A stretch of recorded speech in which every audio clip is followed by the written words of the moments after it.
good day, and welcome to another edition of the Campaign Diary and Q&A for the Many Lands campaign here on Slice and Dice. So on today's Q&A and Campaign Diary, I'm going to be talking to you all about everything that happened in session 19. That's our last session, which is now live up on our YouTube channel. If you haven't subscribed to our YouTube channel already, obviously I strongly suggest you do so, because you can catch up on every single episode so far from the very start of our campaign, just to keep you up to date with everything that's going on, and so that you are abreast of the situation and know exactly how our heroes have been doing.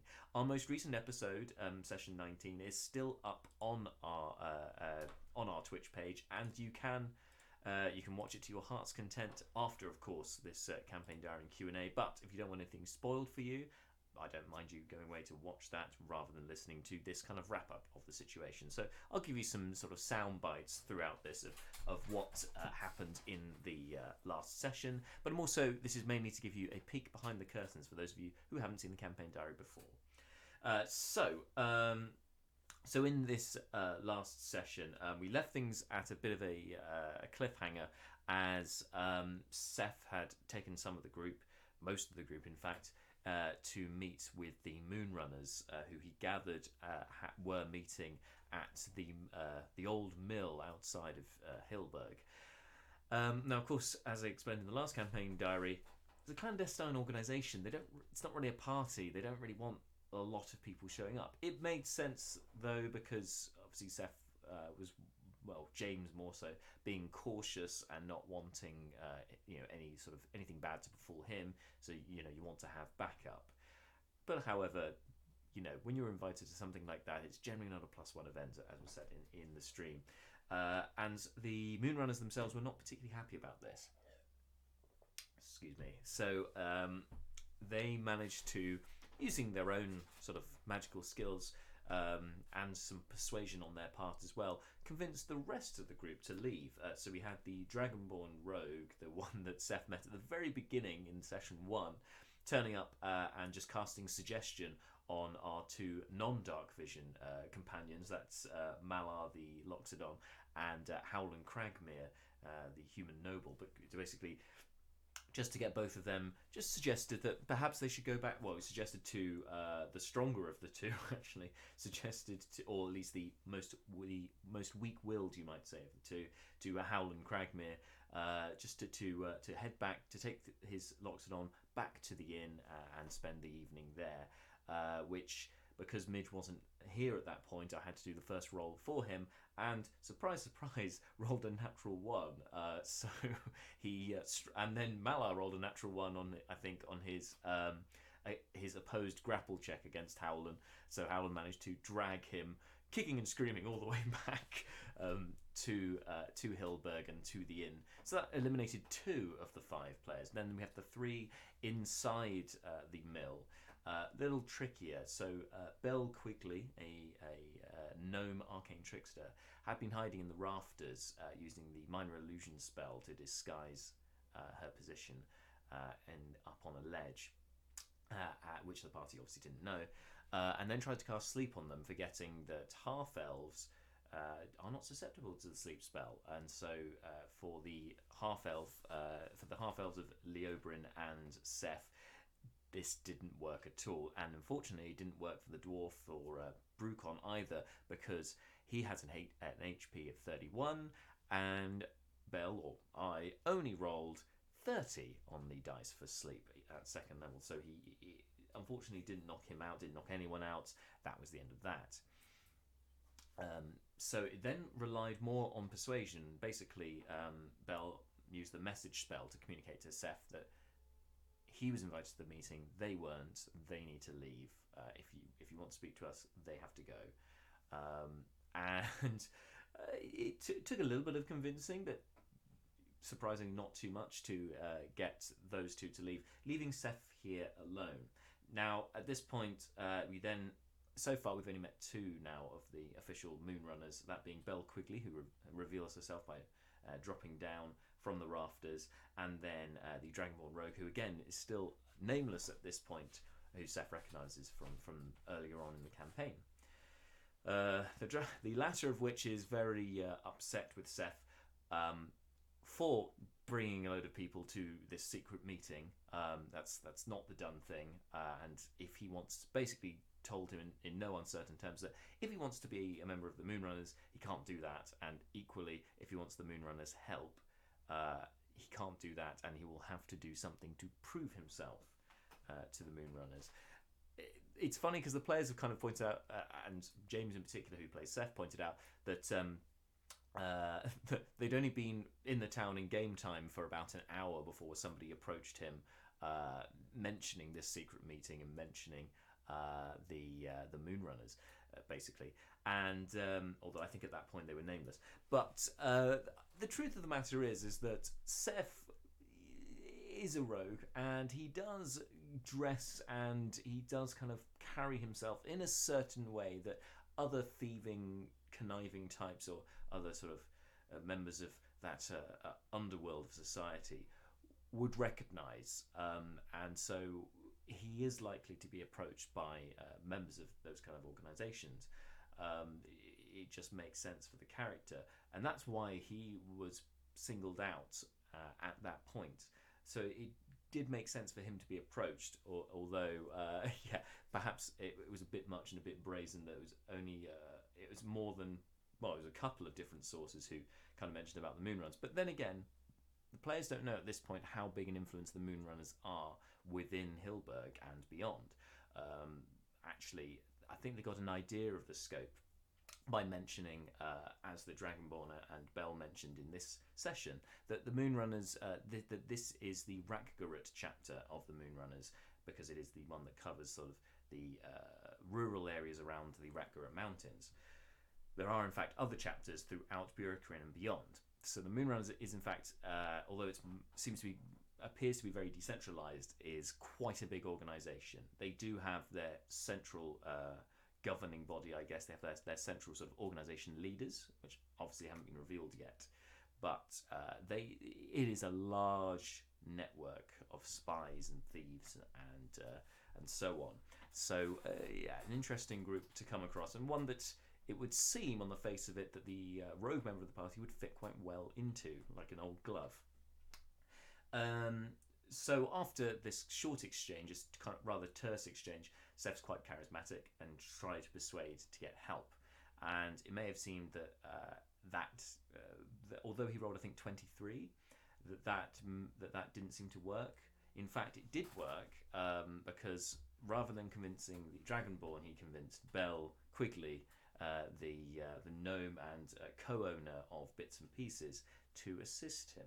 And in fact, he was so charismatic that Bell immediately took a bit of a shine to him. So we had this lovely, hilarious, completely kind of off-the-wall moments, at least for me, from a D&D game, by having Bell essentially proposition Seth once the Dragonborn had left. Bell basically said, basically told him that she had some information for him. I nearly did the accent there. I tried very hard. I nearly did the accent.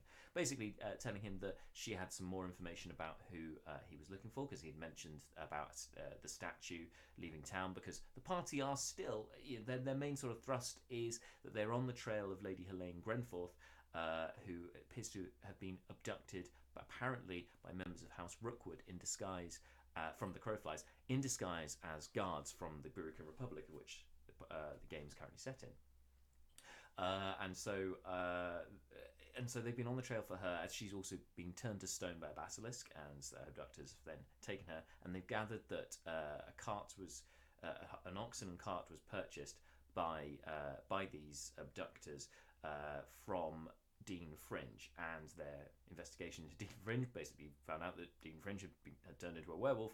We'll get more onto that later, but basically Seth had kind of asked for help from the Moonrunners about this, and Bell offered some information in exchange for a kiss, and because of a good performance check, she was more than obliged after Seth's performance in that area to give the information that these abductors apparently had left town 2 days ago. So the party are some way behind that. And at this point, some of the players have been saying, maybe we should give her up, maybe maybe she's done for. But we shall see how that pans out, because where they're now being led in this this next story arc, kind of is in the same direction actually as that cart will no doubt be going. There's only one main road which the cart could go down, because it can't have gone back in the direction that the players had come from, because they came down that road, they would have seen them. But in fact, there's only one way to go, and that's south towards Rundar, which is where the capital of Burikrin, and that is in fact where the players will be heading now. So yes, Bell gave this information, and Seth left it at that before trying to find his way back to the others at the Trickle Inn. And once they get back there, they reunite with Fleeting Look and with Howland's daughter Lainey, and bed up for the night. Before, after discussing their plans and what they're planning to do in the morning. Of course, their plans have been revolving around more so about Lady Helene and what they were going to do about that.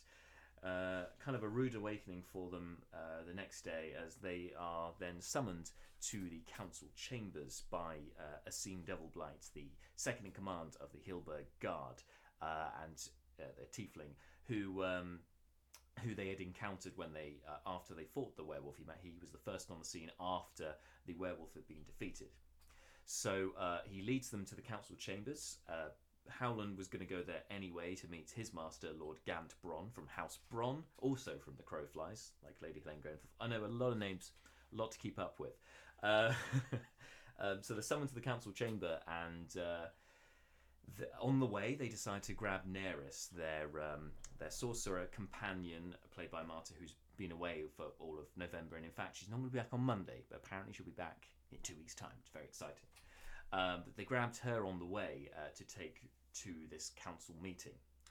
Interesting things happening with Nerys at the moment, since it was only a couple of days in game time that she was revived after by this sort of dark magic ritual, after she had been slain by dark mantles while the group had been in the lair of the Rat King. So what's been going on with her is that now she appeared to be very sick, looking very peaky, looking very, well, I say pale, looking very grey. She's pale anyway, but quite grey under the gills, or green under the gills, I think is the expression. But anyway, not looking particularly well.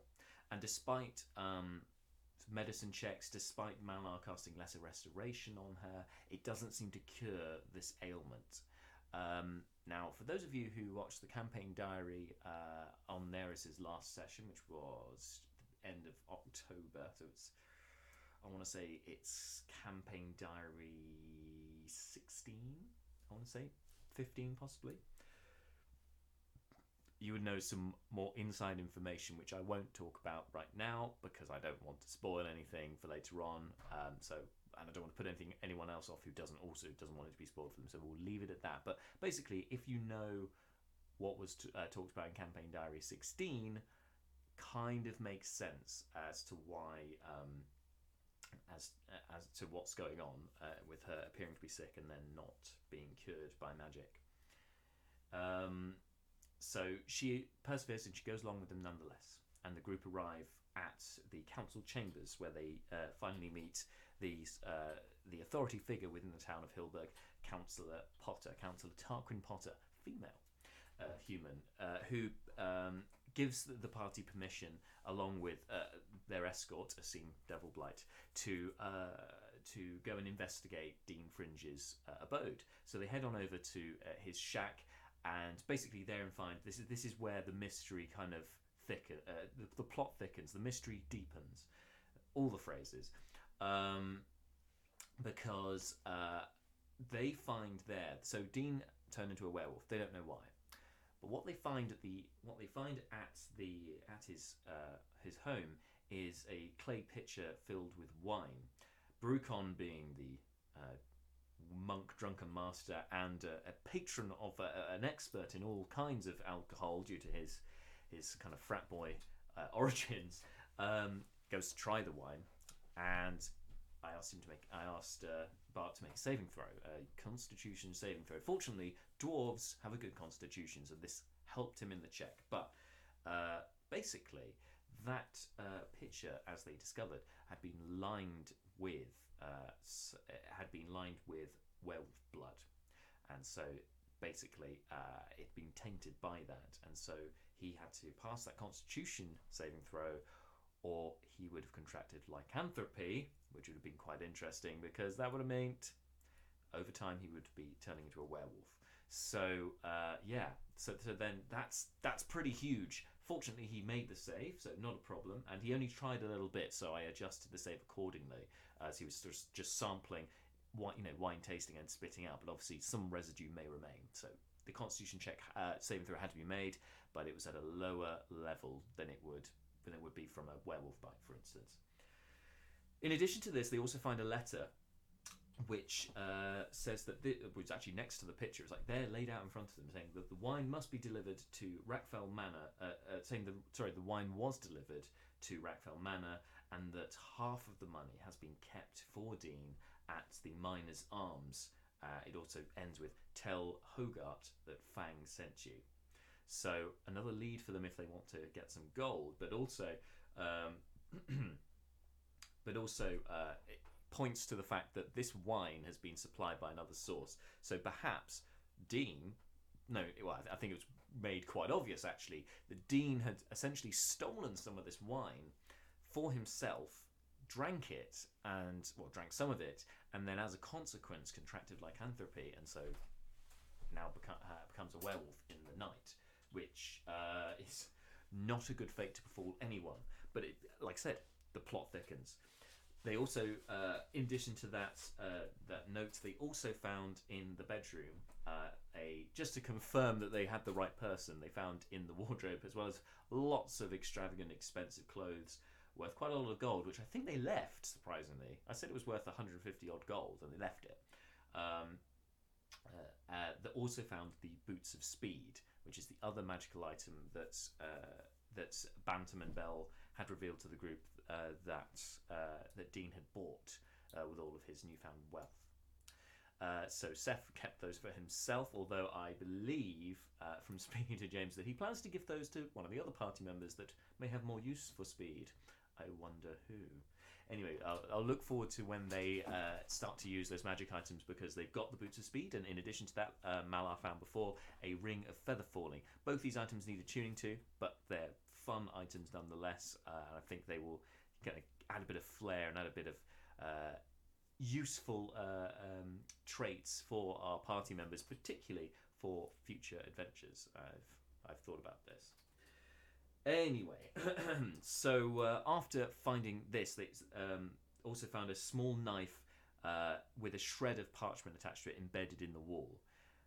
Bit of a... At first I thought this was going to be more of a red herring, but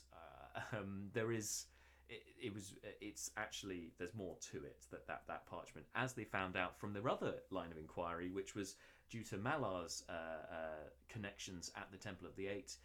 They could then speak to Priest Ventrix and get him to use the scroll of Speak with Dead, so that they may commune with Dean Fringe's to his spirit, I guess, through the fact that his body had been taken there. So they have 5 questions with Speak with Dead. I think the players had a really good plan with that, and I think that they worked it out very well, because Malar, being only level 3, can't cast 3rd level spells anyway, and so casting from a scroll means he'd have to make a roll, which means he could fail, and if he fails, they'll be a bit stuck. So, leaning on his connections, asked Ventrix to do it for him. Ventrix, being a priest, being a more senior member, can do that spell no problem. So he does so, and the main bits of information they got out, which I was quite impressed with that they thought about this anyway, but the main bits they got out of them was that out of Dean, whether it's true or not remains to be seen, but they basically gathered that the group of adventurers that bought the cart and oxen were a group of adventurers with Republic Guard clothes.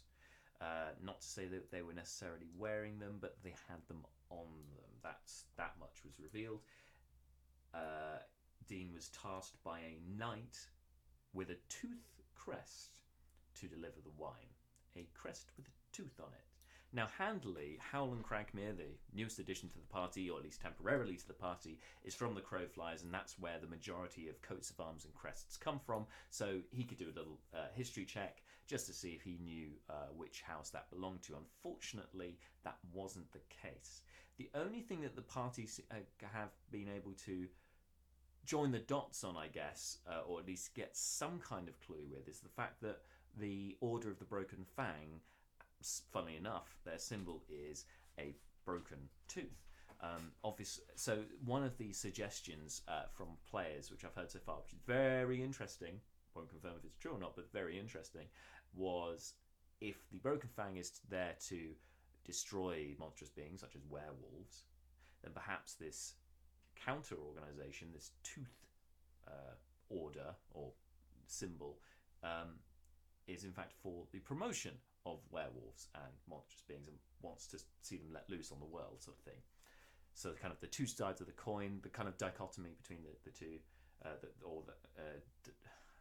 want to say that dual symbiotic, I guess, relationship between two counter organizations, a yin and yang. The balance, which again is another, which will be particularly useful for Brucon. Brucon loves the balance, being that is the kind of religious order that he follows, is the balance, which is towards Ats, with the monks of the Barkfang Monastery. Sorry, got on a bit of a lore tangent there. Anyway, and they also find out that what I said could be a red herring, that little piece of parchment attached to a small knife embedded in the wall was in fact a receipt. So maybe not so much a red herring after all. If that's a receipt, then whoever has that, if they find that receipt with a torn corner, then that would denote that is the person that bought the cart, perhaps. Or it could be to do with the wine. He didn't specify which receipt that would be, so it could be for either. But anyway, instead of a red herring, it's actually more of a MacGuffin. It could be a useful piece of equipment later on. Anyway, so while the party were doing this, it was decided that Fleeting Look perhaps should leave the room, being that he was the one who killed Dean Fringe, and so he instead went outside with Rexland Swordclaw, who had been, I did the accent, who had been attending the temple that morning, as he is a religious, he is a paladin himself. He is of a sort of religious background. He proposed, after hearing that Fleeting Look was the one who Rexland himself had just that day given the oath to. He carried out the ceremony so that Fleeting Look may become a paladin, taking the oath of vengeance. Having done that, within the same day he hears that this same guy then slays the werewolf that he's been hunting. Rexline took this as a sign, and so instead, and so he decides this is more than enough to offer him a place within the Order of the Broken Fang. There was quite a lot of interesting side notes in this, which you may or may not have picked up on, when Rexland was saying that, I think the group took it as more of a joke actually, but no, it's true, that the Order of the Broken Fang is, whilst it is a historic organisation within Burekrin, it has not been it's been underfunded for quite some time. It's not as well funded as it used to be, and it appears that the Senate are unwilling to give more money towards the order for them to replenish armor, to basically to improve the organization so that they can extend their reach further and can go towards combating all of these monstrous beings that seem to be present throughout Burekrin. So that's one of the reasons why Rexland's been sent on his own to go and look into a potential werewolf, as it turns out, and why we haven't seen any other members so far. That they're quite thinly spread throughout Burekrin. There's not actually that many members, but he did also note that they have a headquarters in Delvator, which is just a bit further east from Roomdar, the capital. the headquarters for the Order is based in Delvator. So it's another little map pin for the players there, just another place to note, perhaps for later on. And what was very enjoyable from a roleplay perspective again was Dan as Fleeting Look coming up trumps with just out there lateral thinking. Basically, because Fleeting Nook, when he took the oath, then was given a bath. He was almost baptized, I guess. He then asked that if he is to be made a member of the Order, does he also need to have some sort of aquatic ceremony? Which they replied, no.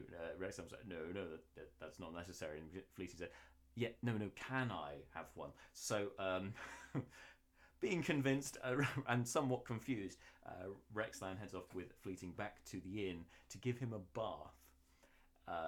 Yeah, your guess is as good as mine, but it should make for some interesting developments later on, particularly in next session when the rest of the group have to then go and find Fleeting, find out what's happened to him before they head off on their next adventure. As when the group get back to the councillor, having gathered all this information, it's then revealed that the reason why Lord Gantbron was in town in the first place was that he was due to pick up the councillor, and then both of them together, along with his bodyguard, driver, and so on, would then go to his retinue, where then due to head to a banquet and ball at Rackfell Manor, as Lord Belvedere is holding one of his big sort of parties to bring a lot of influential people together for the betterment of all of Burikrin and beyond.